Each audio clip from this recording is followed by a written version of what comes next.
En el siglo pasado, más de 200 guerras arrasaron nuestro planeta. El impacto de lo militar en el cambio climático en el medio ambiente es considerable, no se puede ignorar.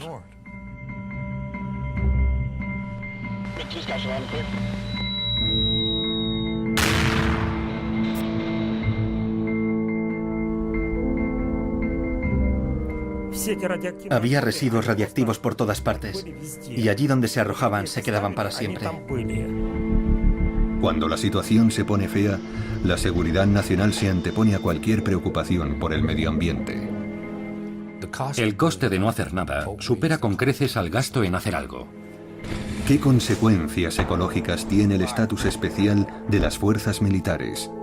¿Cuáles son los efectos de la guerra en el medio ambiente?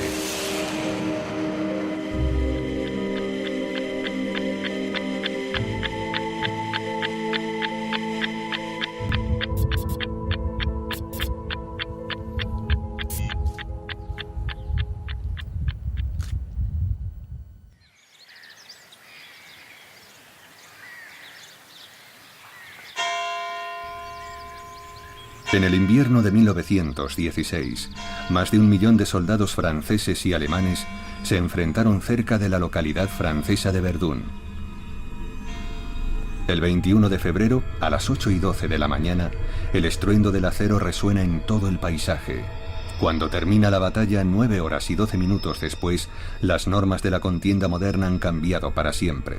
Queda inaugurado el siglo de la guerra. En un solo día, los alemanes dispararon entre 200 y 300.000 proyectiles desde 1.300 posiciones de artillería. Eso es una cantidad inmensa. El mundo nunca había visto nada parecido.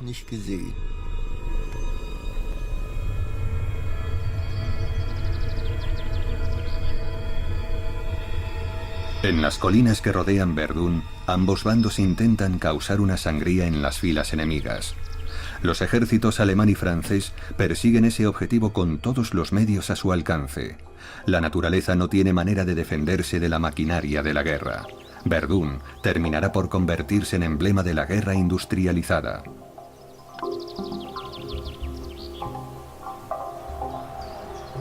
La orden del alto mando francés fue tan escueta como terrible.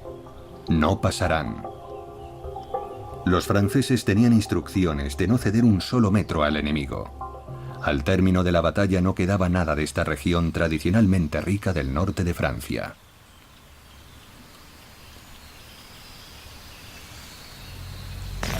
El escenario principal de la batalla, la llamada Zona Roja, sigue siendo en la actualidad una trampa mortal. Desde hace décadas, aquí solo crecen arbustos. El terreno está sembrado de munición sobrante y bombas sin explotar.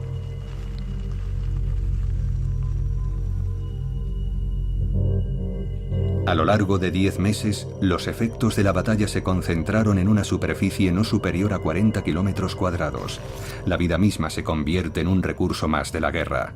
El combate es tan intenso que los soldados deben turnarse en el trabajo. La lluvia de artillería es constante. El campo de batalla es un horripilante lugar de trabajo. Nunca habían muerto tantos soldados en un espacio tan reducido. La mayoría de los supervivientes quedaron muy afectados por la impresión de los bombardeos. Fue un punto de inflexión en la historia que tuvo consecuencias funestas para el ser humano y para la naturaleza.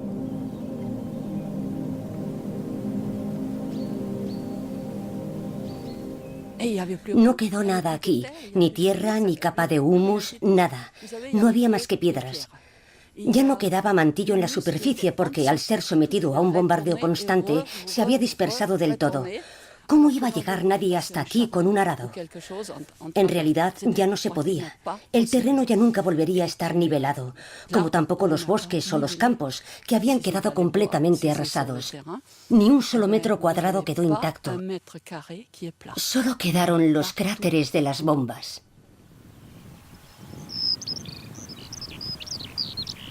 Para protegerse, los soldados cavan trincheras por toda la campiña. El contacto con el enemigo es cada vez menor. La lucha cuerpo a cuerpo comienza a desaparecer. Lo que cuenta a partir de ahora es el alcance y la capacidad destructora de las bombas. La nota característica de la Primera Guerra Mundial era que no veías al enemigo. La muerte venía desde una distancia de entre 5 y 10 kilómetros. Tampoco podías abandonar la trinchera, porque las armas del adversario te fulminaban en cuanto asomabas el casco.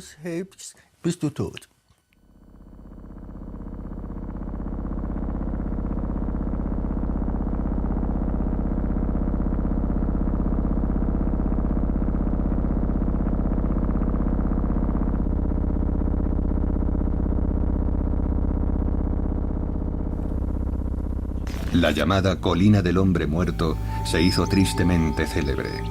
Allí las posiciones enemigas fueron bombardeadas sin tregua hasta el punto de que cuando terminó la batalla, la colina había perdido 10 metros de altura. Verdún sirvió de laboratorio de pruebas sobre armamento moderno de destrucción masiva. Fue allí donde se usó por primera vez gas venenoso en las bombas, permitiendo así que los agentes químicos tóxicos actuaran sobre las líneas enemigas con mayor precisión, matando todo lo que encontraban a su paso. Se enviaron cantidades inconcebibles de municiones a la línea del frente. El suministro parecía interminable. Eso cambió la naturaleza de la guerra. Antes las batallas solo duraban unos días, lo que tardaban en agotarse los hombres y las municiones. A partir de ahora no habría límite de suministro, y eso lleva a los dirigentes militares a aplicar una estrategia diferente, el fuego permanente. En total, ambos bandos lanzaron más de 60 millones de proyectiles. El enfrentamiento armado puede definirse como la forma de consumo de recursos más intensiva que pueda concebirse. Lo novedoso de la Primera Guerra Mundial y que se repitió en la Segunda fue la reorganización de la producción industrial en uno y otro bando, a fin de estar en condiciones de compensar el consumo masivo de recursos. El cambio a una economía de guerra permite alcanzar cifras de producción que eran impensables en el siglo XIX. Al final de la guerra se producían mensualmente tantas municiones como las que había disponibles al estallar el conflicto. Hoy día, para poder entrar en guerra, un país depende de su potencia industrial interna.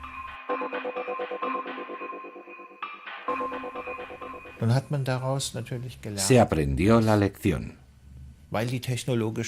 Dado que la tecnología sigue avanzando y no podemos predecir cuándo estallará la próxima guerra, ahora producimos armamento no solo para garantizar el abastecimiento militar a largo plazo, sino también para mantener el sector en continua innovación.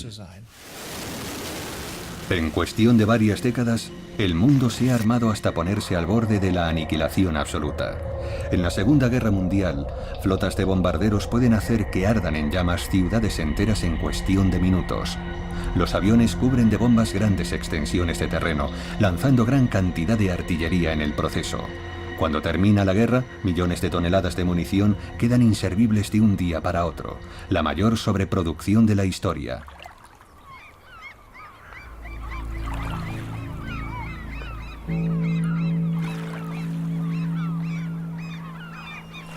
En el litoral oriental de Canadá, frente a las costas de Nueva Escocia, se abre una de las principales rutas oceánicas entre Europa y América del Norte.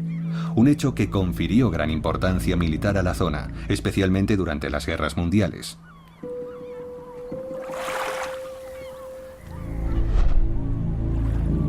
Aquí era donde los buques de guerra se cargaban de armamento procedente de gigantescos arsenales de munición.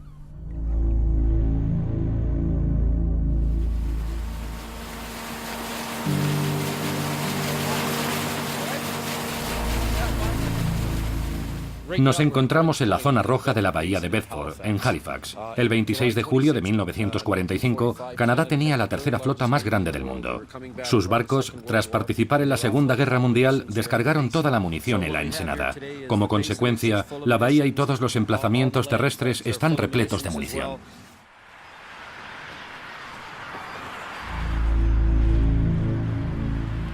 El almacenamiento de munición tras la Segunda Guerra Mundial tenía escaso apoyo entre la población.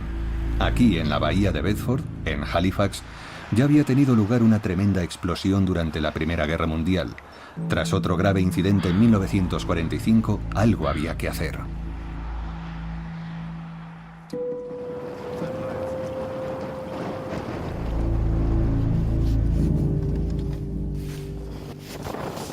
Aquí de lo que se trata básicamente es de saber qué tipo de municiones hay en el fondo, cuántas son, en qué estado están, y a partir de ahí se podrá analizar la información y decidir lo que hay que hacer.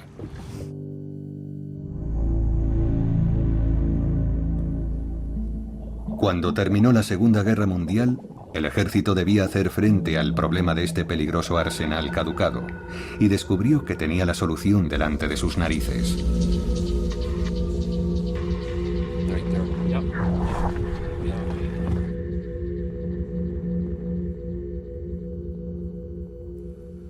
Cuando estas municiones se corroen y pierden su revestimiento, lo que queda son sustancias como el trinitrotolueno, explosivos de gran potencia que son carcinógenos. Por tanto, este material en el fondo del océano seguirá liberando sustancias carcinógenas al medio ambiente durante los próximos 1000 años.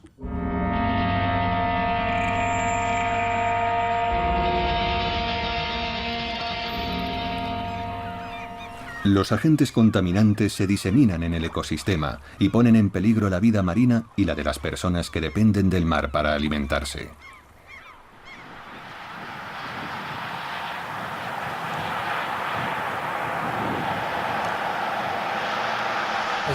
Para mí es una cuestión personal porque yo vengo del Cabo Bretón y somos una comunidad que vive del mar.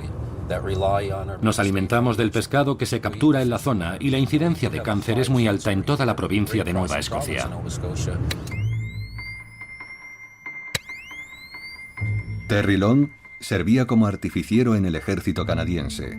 Ha retirado y desactivado miles de minas. Sus servicios son reclamados en todo el mundo por su pericia.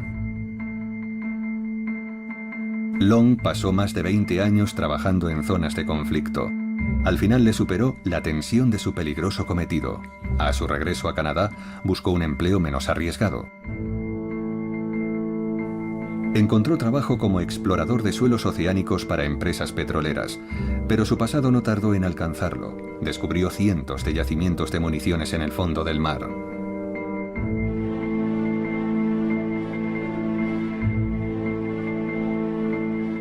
Todos estos puntitos que se ven aquí son en realidad depósitos repletos de munición o buques naufragados que contienen municiones.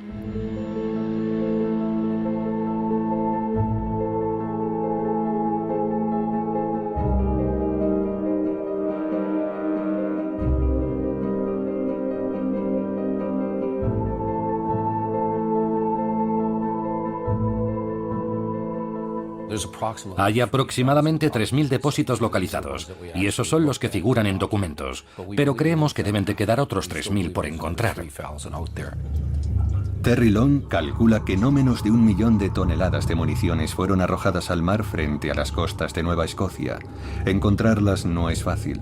Solo un porcentaje de las zonas de vertido está documentado, y no siempre se sabe con certeza lo que contienen las municiones.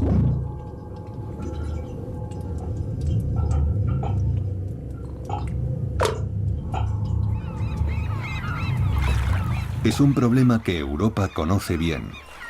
El 1 de septiembre de 1939 comenzó la Segunda Guerra Mundial aquí, en la bahía de Gdańsk. Hoy, científicos polacos están buscando armas químicas. No hay información documentada sobre su paradero exacto. Por tanto, los científicos deben recurrir al sonar para escudriñar el suelo oceánico metro a metro.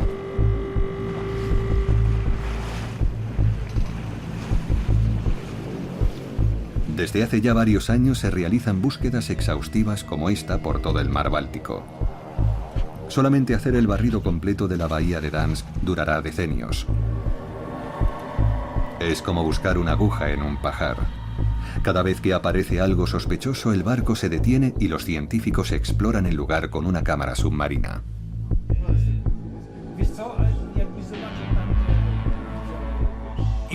Se ve que no hay bacterias alrededor, porque está negro. Debería estar blanco.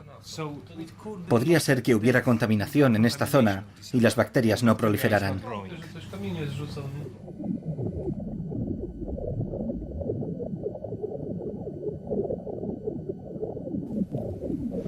Los científicos no están seguros de los efectos causados por los agentes químicos en el sensible ecosistema marino. Las muestras de sedimento que se han tomado demostrarán que los compuestos tóxicos ya se han filtrado al suelo oceánico.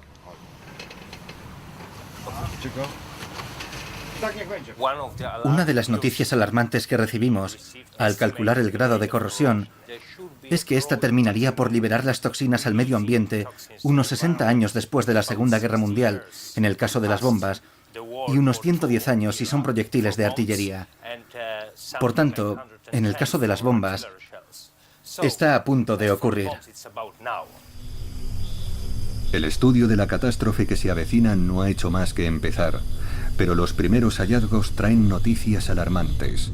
Los animales que viven en las zonas próximas a los lugares de vertido presentan unos índices de enfermedad mortal alarmantemente elevados.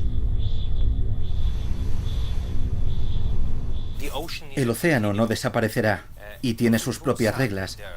Si introduces algo en él, aunque sea a gran profundidad, al final terminará por salir.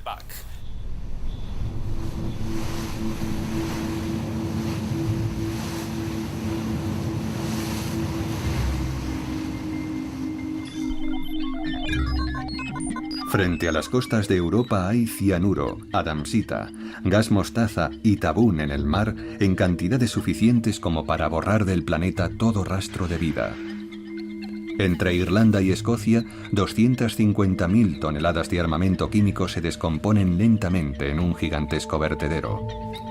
150.000 toneladas de armas fueron arrojadas al mar de Barents y al mar de Kara. Es una bomba de relojería mundial. Los científicos creen que los productos químicos tóxicos vertidos frente al litoral oriental de Canadá ya se han introducido en la cadena alimentaria. Los efectos en la población que se alimenta del pescado local todavía no se han estudiado.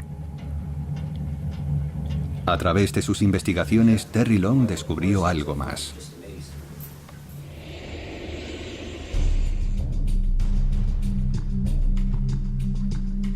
Viajó hasta Washington para saber en qué lugar exacto se habían arrojado las municiones. En los archivos del Pentágono se encontró con unos documentos que, según cree, no debería haber visto.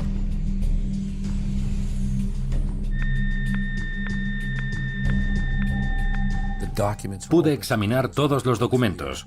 Había un cargamento en particular de armas especiales, que es la designación estadounidense para las armas nucleares, que había salido del puerto de Virginia y se había vertido en algún punto de la ruta hacia Nueva Escocia. ¿Y qué piensan hacer con respecto a eso? Nada. Terry Long copió el contenido del cuaderno de bitácora del barco que hizo el vertido. Las autoridades del Pentágono se quedaron estupefactas al saber que había sacado a la luz esos documentos. 12:46. Se reúne todo el equipo de vertido.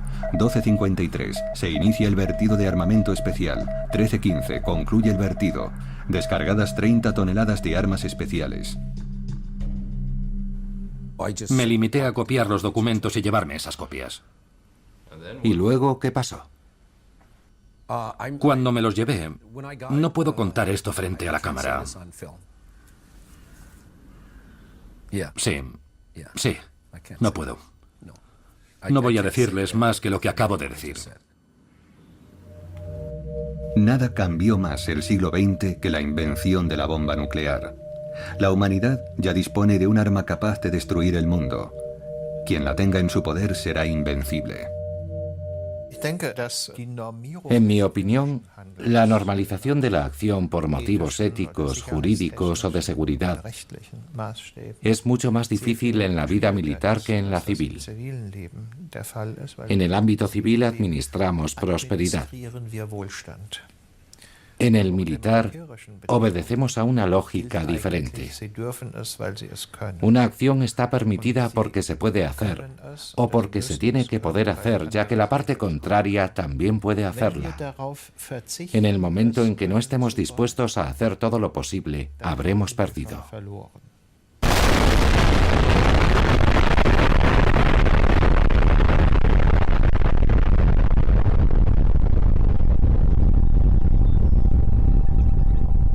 Desde que entramos en la era nuclear, se han detonado alrededor de 2000 bombas en la realización de pruebas.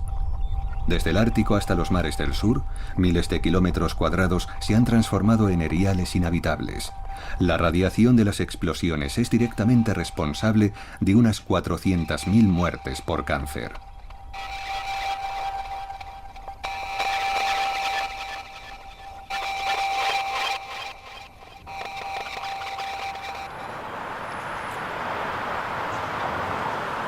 Gary Maglis es el fundador de un nuevo campo científico, la ecología de guerra.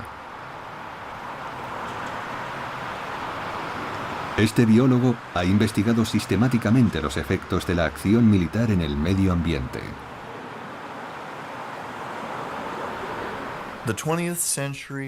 El siglo XX es un tiempo en que la guerra, entendiendo por guerra los preparativos, el conflicto bélico y lo que sucede después, todo ese conjunto, ha tenido un impacto considerable en el medio ambiente. Es un problema ecológico surgido de las guerras industrializadas del siglo XX al que debemos enfrentarnos en el siglo XXI.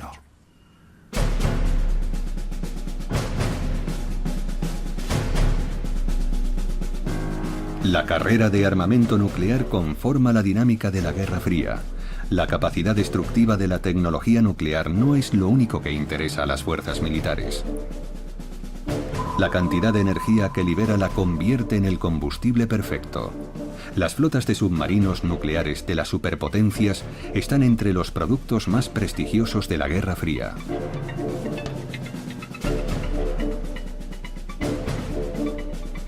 La Unión Soviética tiene la flota más grande con diferencia. En pleno apogeo de la Guerra Fría, alrededor de una quinta parte de los reactores nucleares del mundo son utilizados por los submarinos de la tristemente célebre Flota del Norte. Los peligros que entraña son alto secreto, hasta que un exoficial de submarino los da a conocer a la opinión pública.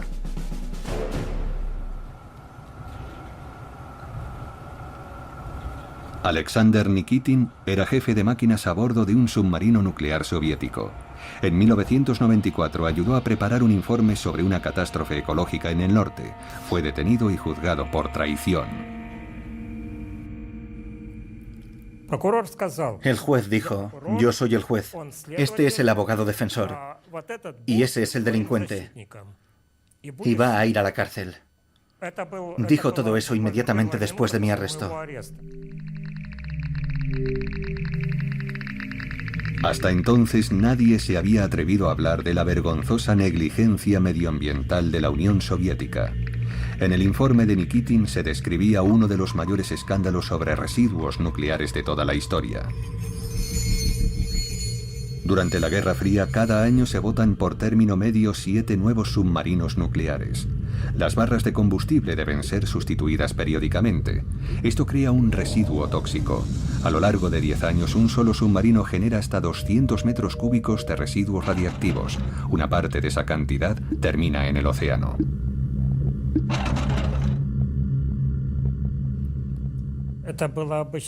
Ese era el procedimiento habitual.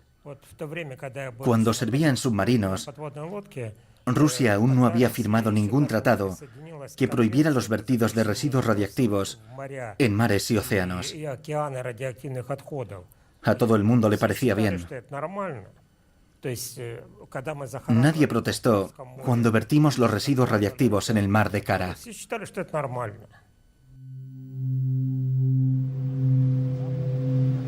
Nadie sabe qué cantidad de material radiactivo se vertió en el océano.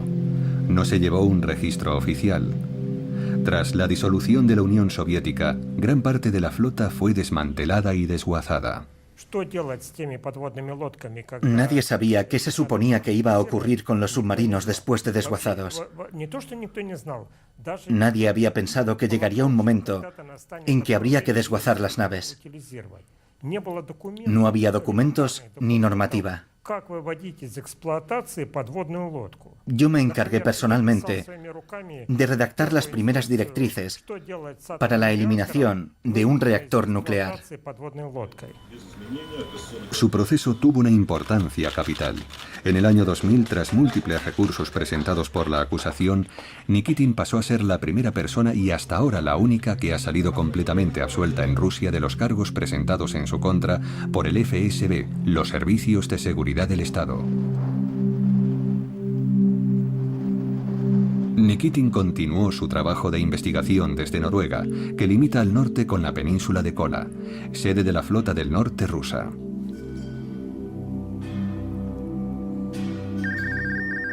A solo 20 kilómetros de la frontera de Rusia con Noruega se encuentra la bahía ultrasecreta de Andreva.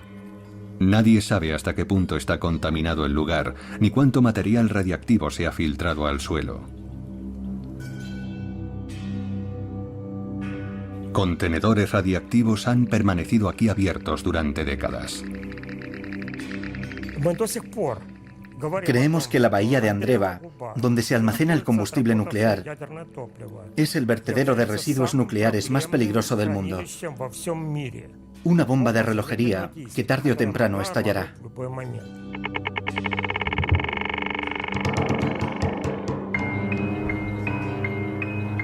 Durante una guerra se otorga la prioridad máxima a la acción. La preocupación por la eliminación de los residuos radiactivos queda relegada a un segundo plano por el miedo a la superioridad del enemigo. Los costes ecológicos para las aguas que bañan las costas de Noruega y Rusia se consideran daños colaterales.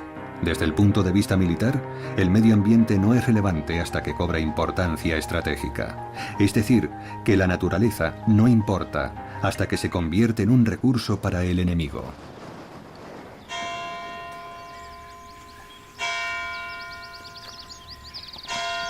En una sola batalla, que se libró en el norte de Francia en 1916, hubo más víctimas mortales que en cualquier otra batalla de la Primera Guerra Mundial. Solo en el primer día de contienda perdieron la vida 60.000 soldados británicos. La batalla del Somme eclipsó incluso la de Verdún, y en ella se desplegaron el triple de cañones y obuses. Todavía en la actualidad, cada año se desentierran aquí unas 50 toneladas de proyectiles de artillería sin explotar y otro tipo de material militar. Después de varios meses y de la muerte o desaparición de más de 1 millón de personas, los jefes militares declararon un alto el fuego. Poco después tuvo lugar el repliegue alemán, que no fue tanto una retirada como una brillante aunque insidiosa maniobra.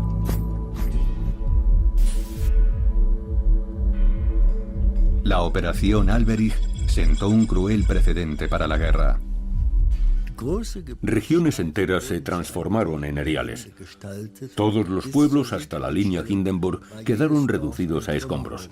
Todos los árboles segados, las calles destrozadas, los pozos contaminados. Las ruinas, todavía en llamas, eran el único vestigio del pasado. Un paisaje completamente yermo, desolado. Aquello era un terrorífico campo de fuego continuo hasta donde alcanzaba la vista.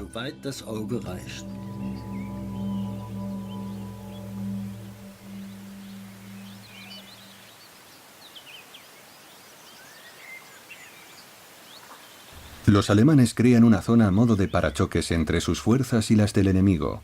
Los generales alemanes sostienen que la devastación protegerá la retirada de los soldados tras la denominada línea Hindenburg. El alto mando alemán describe con detalle lo que ha de hacerse. Al final, la destrucción es total y deja la región completamente inservible para el enemigo. Se ha cometido un ecocidio de la era moderna. La Operación Alberich consiste en esencia en una política de tierra quemada, aplicada a una franja de terreno de 20 kilómetros de ancho. Toda la zona quedó completamente arrasada.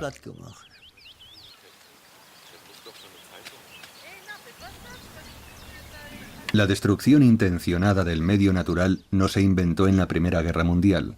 Existen informes sobre la destrucción de recursos en zonas enemigas que se remontan a la antigüedad. Lo que tuvo de novedoso en esta ocasión fue su planificación exacta y ejecución perfecta, pero eso también se podía superar.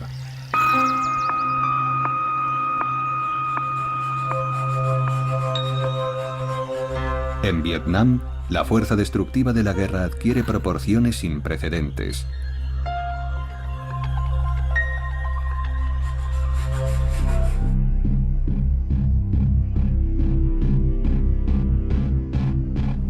Estados Unidos lanza millones de toneladas de bombas sobre este diminuto país del sureste asiático, una cantidad muy superior al total que lanzaron ambos bandos en la Segunda Guerra Mundial. La escalada de frenesí destructor no tiene equivalente, tanto más si se considera que el adversario no tiene ninguna oportunidad. Los débiles solo pueden sobrevivir si tienen un lugar donde esconderse, ya sea la selva, el monte u otra población donde puedan pasar inadvertidos, y al adversario le cueste reconocerlos. Cuando el enemigo consigue ocultarse bajo un camuflaje impenetrable que abarca cientos de kilómetros cuadrados, la tentación de retirar ese camuflaje es poderosa. Las fuerzas vietnamitas actúan bajo la espesa cubierta forestal. Es un lugar perfecto para esconderse y les da una ventaja estratégica que los estadounidenses no están dispuestos a aceptar.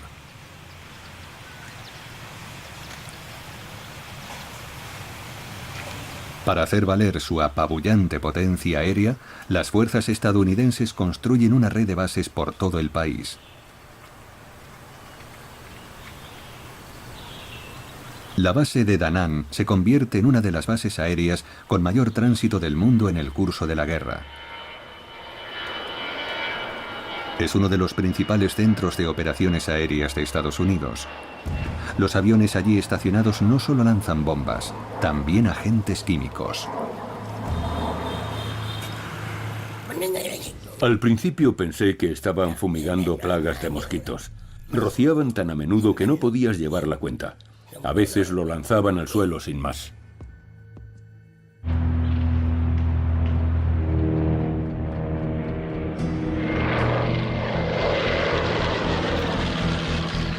Las Fuerzas Armadas estadounidenses esparcen 70 millones de litros de agentes defoliantes como parte de un programa cuyo nombre en clave es Operación Peón de Rancho. El herbicida que tiene peor fama es el agente naranja. Uno de sus fines es eliminar la vegetación que cubre la principal ruta de suministro del ejército norvietnamita, la ruta Ho Chi Minh, a fin de incrementar la visibilidad de los pilotos estadounidenses. La operación Peón de Rancho prosigue durante casi 10 años. Para cuando se suspende, alrededor del 15% del ecosistema vietnamita ha quedado destruido. El territorio que se extiende a lo largo de la frontera con Laos antes era una de las regiones con mayor diversidad de especies de todo el planeta. El programa de uso de herbicidas con fines bélicos de Estados Unidos cambió ese estado de cosas para siempre. Nadie tenía la menor idea de cuáles serían sus efectos a largo plazo. Aquí vivían muchas especies: elefantes, tigres, monos, hasta una rara especie de búfalo de agua. Las toxinas y las bombas acabaron con todo. En octubre de 1974 todo estaba muerto. No había sobrevivido una sola criatura. No quedó nada.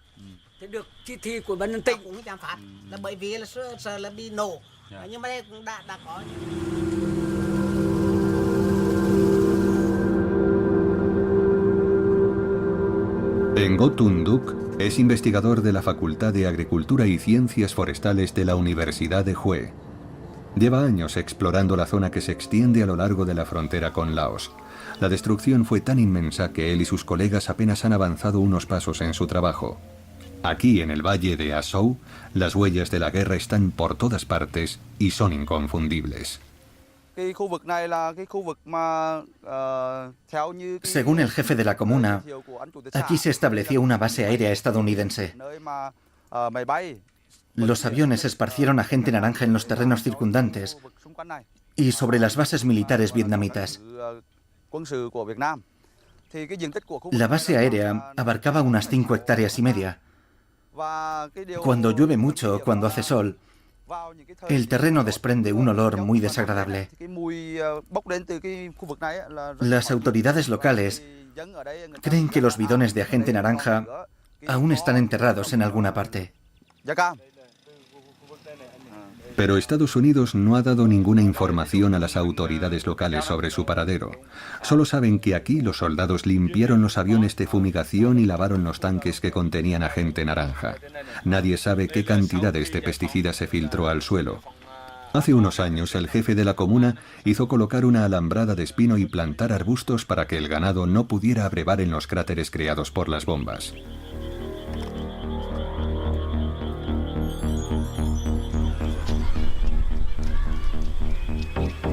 Después de la guerra, la población vuelve a asentarse en la región.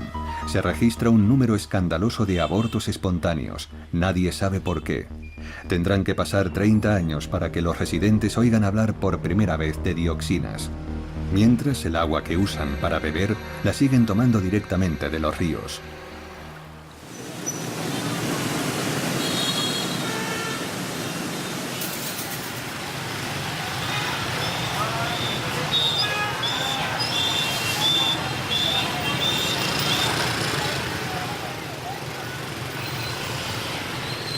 Zoólogos de la Universidad Nacional de Vietnam, en Hanoi, llevan 4 decenios estudiando los efectos de la guerra en la vida animal.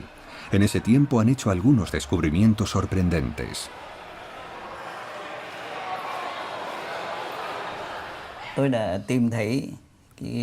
En 1980, mientras trabajaba en la provincia de Toa Chuen Hue, me encontré con un búfalo de agua que tenía 2 cabezas. El agente que causó la deformidad de este animal es el mismo que causa deformidades en el ser humano.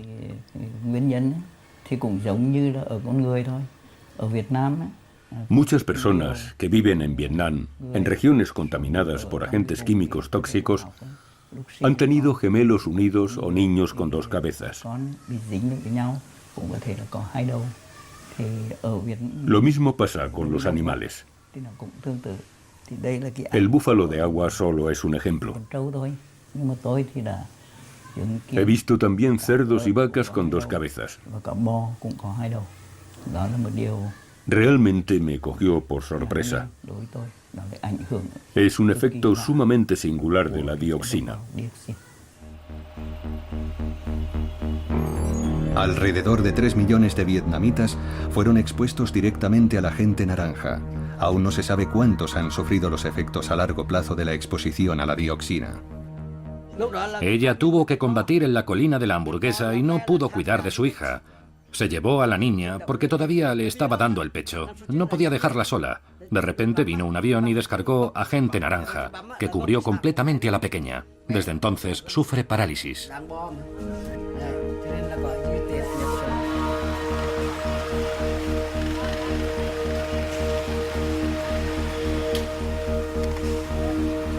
Durante décadas, los investigadores estuvieron perdidos.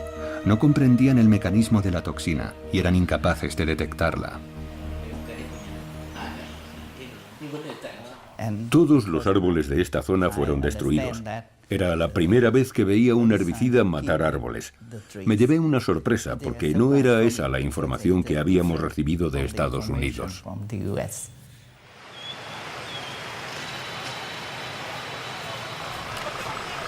Solo hay un laboratorio en todo Vietnam con capacidad para analizar el compuesto. Varias trillonésimas de gramo de dioxina ya pueden tener efectos tóxicos. Eso equivale a una gota de agua en una piscina olímpica. Aquí los investigadores analizan muestras tomadas en la zona fronteriza con Laos para averiguar hasta dónde ha llegado la dioxina en la cadena alimentaria. Analizamos la dioxina en el pescado y en la población que vive en las proximidades, que se alimentan de ese pescado. Encontramos concentraciones muy altas de dioxina en su sangre. Yo diría que de las más altas registradas en el mundo.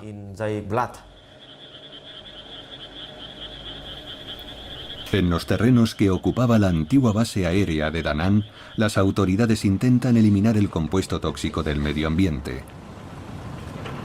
Las excavadoras retiran la capa superior de sedimento y la depositan en una estructura de contención donde se romperán los enlaces químicos de la dioxina gracias a un sistema de tratamiento térmico.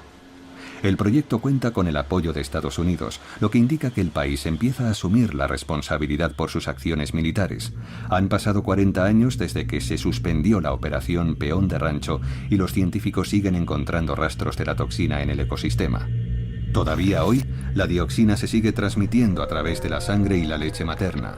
Las consecuencias han sido terroríficas, sobre todo para quienes no vivieron la guerra.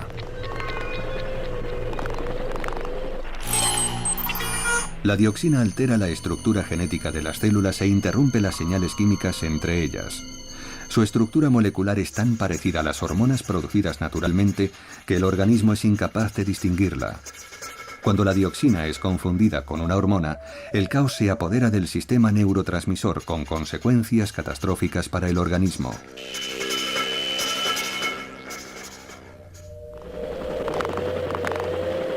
Los vietnamitas todavía no han recibido indemnizaciones de Estados Unidos. No es el caso de los estadounidenses que se vieron expuestos a la gente naranja. Como los vietnamitas, los soldados estadounidenses no tenían ni idea de los peligros que entrañaba. Cada año el gobierno destina $13.000 millones a ayudas para los veteranos de la guerra de Vietnam.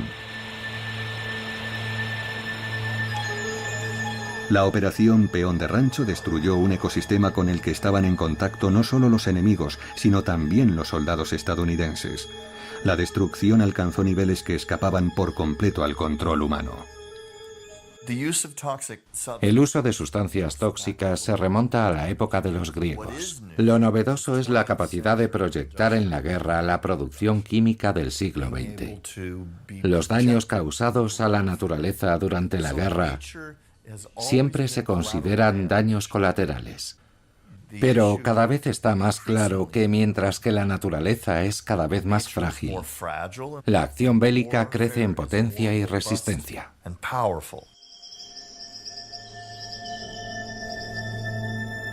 Desde entonces el uso del agente naranja está prohibido por tratado internacional, pero se siguen desarrollando nuevas tecnologías de guerra.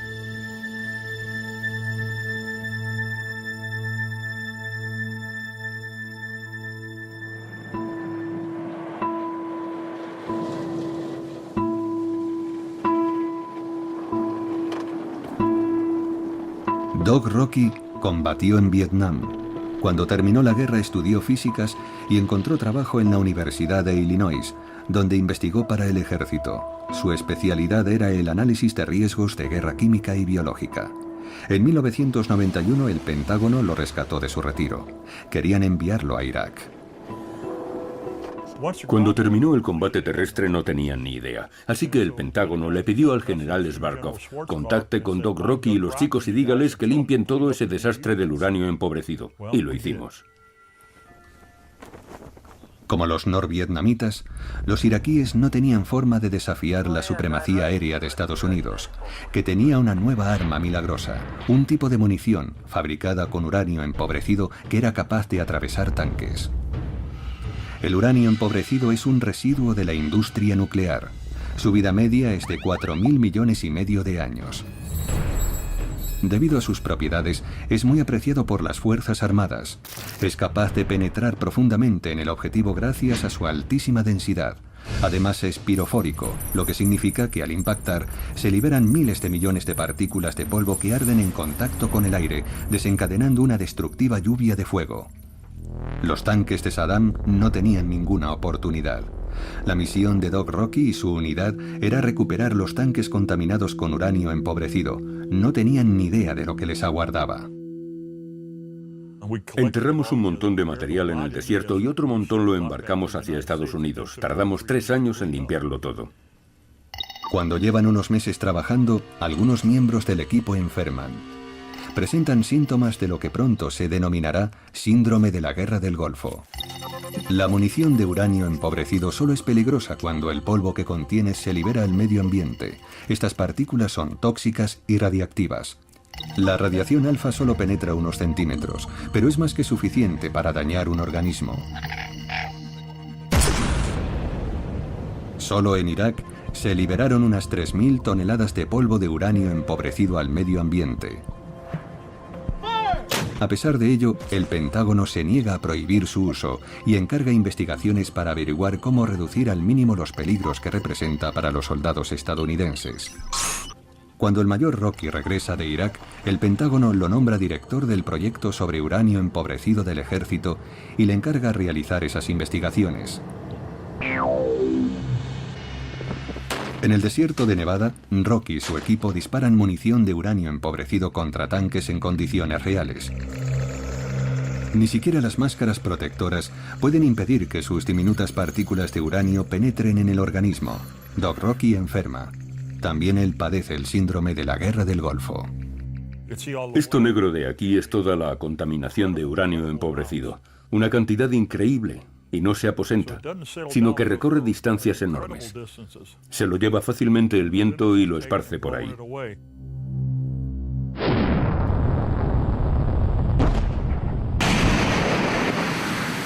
El metal radiactivo se extiende por un área inmensa. Para descontaminar el terreno, los operarios tendrían que retirar una capa de 30 centímetros de espesor, en un radio no inferior a 100 metros alrededor de cada proyectil disparado, y almacenarla en una instalación especial.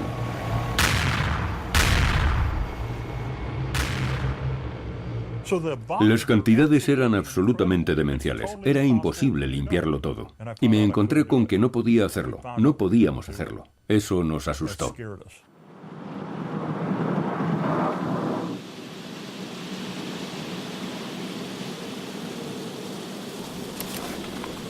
A pesar de estas advertencias, las Fuerzas Armadas estadounidenses y de la OTAN siguen incorporando uranio empobrecido a sus arsenales.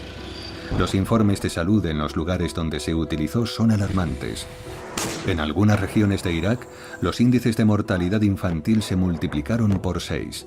Incluso en remotas regiones montañosas de Afganistán pueden encontrarse rastros del metal tóxico en la sangre de los residentes locales.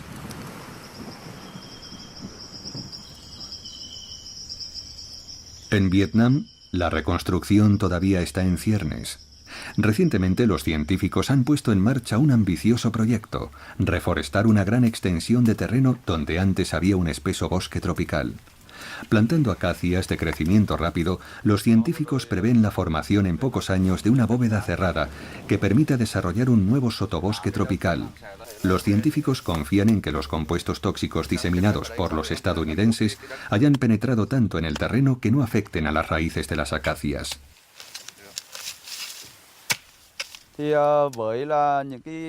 No creo que las fuerzas estadounidenses pensaran que el agente naranja que utilizaban contra los soldados vietnamitas pudiera afectarles también a ellos. El despliegue de armas y bombas en una guerra es normal. Pero cuando se usan agentes tóxicos como el agente naranja, este afecta no solo a los soldados, sino también a las generaciones venideras. ¿Y qué culpa tienen ellas?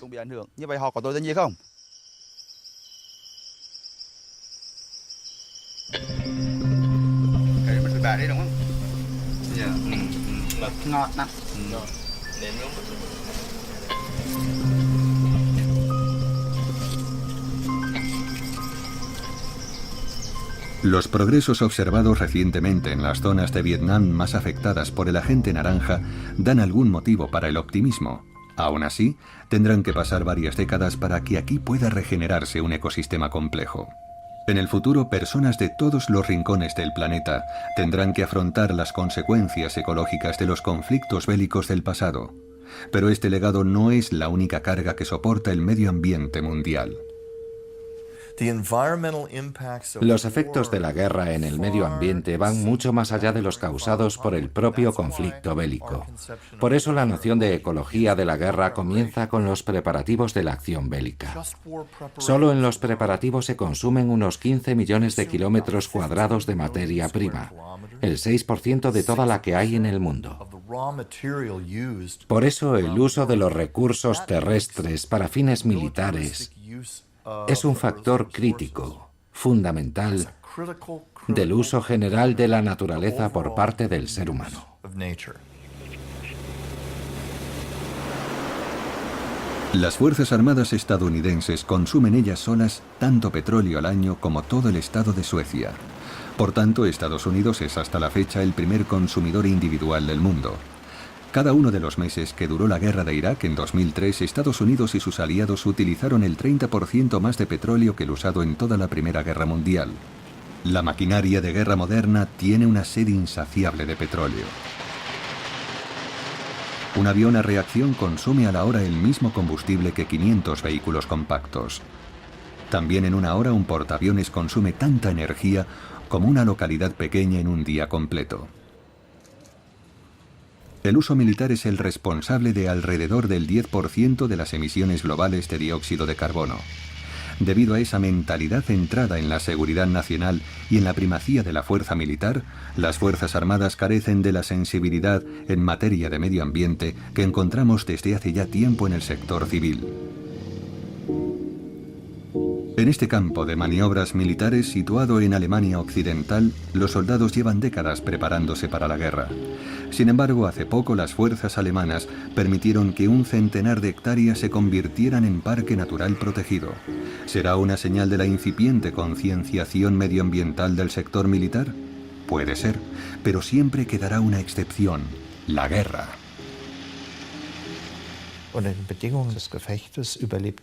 En una batalla, solo sobrevive el que dispara con mayor rapidez y eficacia. ¿Cómo quede el bosque dentro de 10 o 20 años? Los efectos que pueda tener en la agricultura. Si nacerán personas con deformidades. Todo eso son cuestiones secundarias para unas fuerzas armadas en guerra.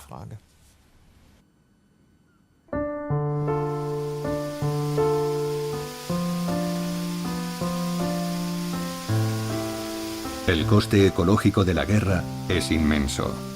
Pero mientras el conflicto armado siga siendo una opción viable, la naturaleza seguirá pagando el precio.